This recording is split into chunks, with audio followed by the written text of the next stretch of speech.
নমস্কার। আজ আমি আরেকটা রেসিপি নিয়ে চলে এসেছি সিম শুক্তো। তার জন্য কড়াই আমি দিয়েছি 2 চামচ তেল আর লেবুর পাতা ফোড়নে দিয়েছি।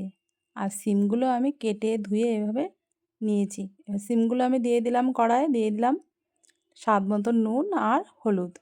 দিয়ে একটু নেড়েচেড়ে নেব। নেড়েচেড়ে নিয়ে আমি সিমগুলো ঢেকে দেবো। 10 থেকে 15 মিনিট আমি লো ফ্লেমে রান্না করে নিয়েছি। সিমগুলো কিন্তু আমার সিদ্ধ হয়ে গেছে। এবার আমি দিয়ে দিলাম একটু সর্ষে বাটা।